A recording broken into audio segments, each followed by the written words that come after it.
Activando la mañana. Y como le decíamos, pues vamos a hablar de un tema muy interesante.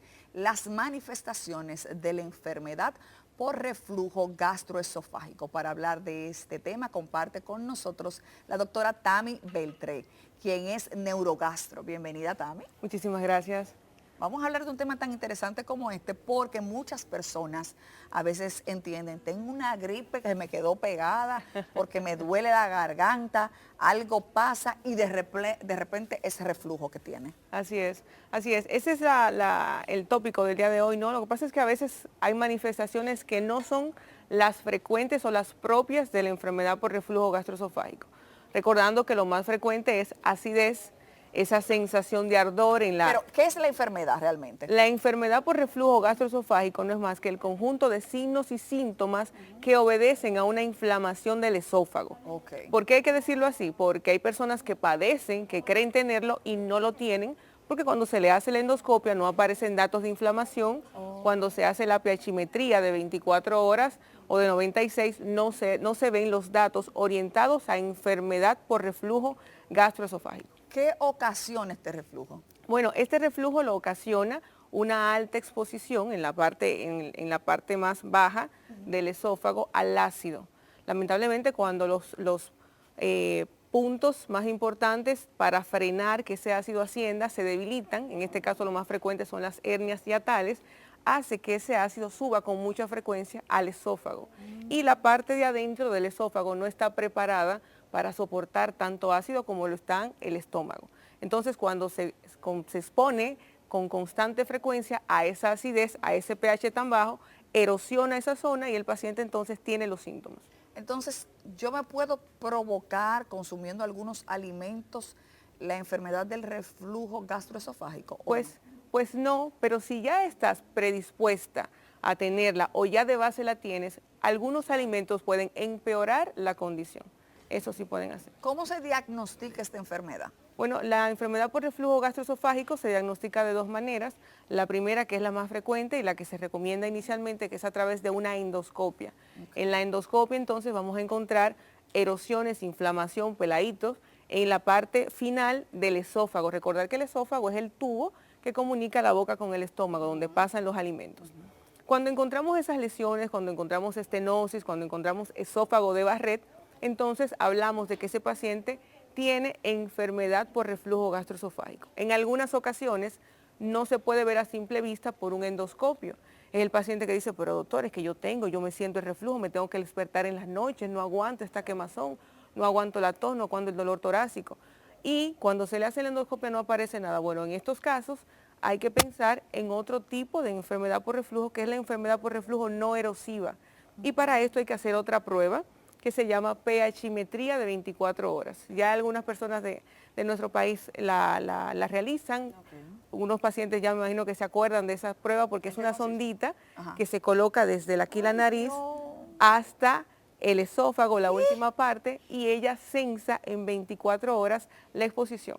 Aunque sí al principio es un poco molesto, por eso pusiste esa carita, realmente después te adaptas a la sonda, comes, hablas, haces tu vida normal, y al final se registra lo que se censó en esas 24 horas. Entonces, mira, yo quiero que tú le expliques a la gente lo de la endoscopia, porque no todo el mundo sabe lo que es. Hay gente que no se ha hecho nunca en su vida una endoscopia, entonces vamos a explicarlo. Claro que sí, una endoscopia, que es el primer método diagnóstico de enfermedad por reflujo gastroesofágico, no es más que un tubo, usted se le coloca un poquito de anestesia, esto va por la boca, va revisando toda la cavidad oral, el esófago, va revisando la unión esófago-gástrica, que es donde se aloja la parte de la esofagitis, revisa todo el estómago, que en todas las partes del estómago, y la primera parte del duodeno. Gracias a la tecnología, porque ese tubo es un tubo flexible que tiene una luz y tiene una camarita, permite grabar, permite tomar fotografías, permite cambios de luces para resaltar lesiones y también resaltar alguna inflamación que tenga en esa unión que habíamos mencionado, que es donde se asienta la enfermedad por reflujo gastroesofágico. Hay que durar un tiempo sin comer nada para poderse hacer ese estudio. Así es. Es recomendable hacerlo en la mañana, ¿verdad?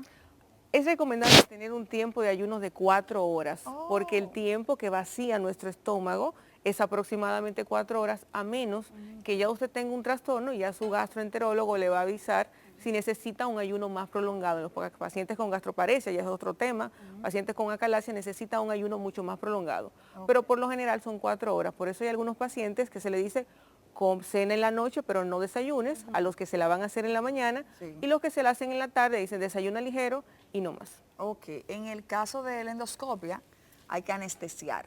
Sí, anteriormente no se hacía con anestesia. Imagínate introducirte ese tubo, aunque Yo me lo es un hice tubo así la primera vez en mi vida y terminé interna de una migraña. muy fuerte.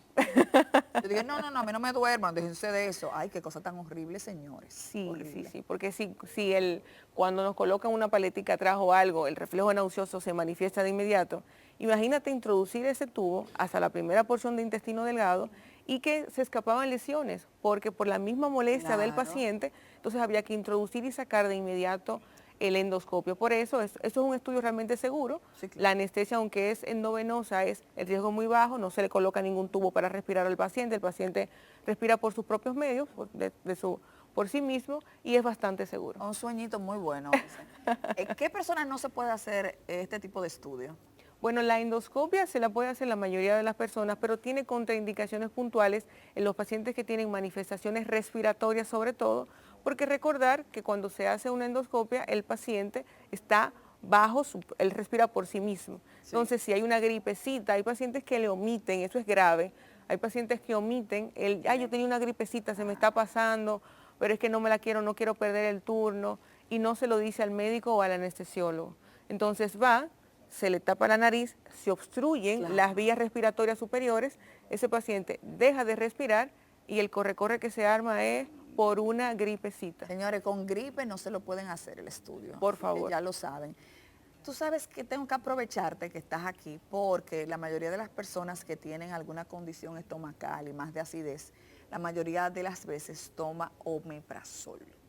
Puede ser de 20, de 40, porque algún médico se lo indicó en algún momento y se dieron cuenta que mejoraron y continuaron.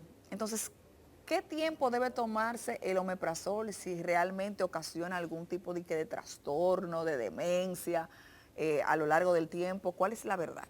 Bueno, el omeprazol tiene indicaciones puntuales a corto, mediano y largo plazo. Son muy puntuales las indicaciones a largo plazo.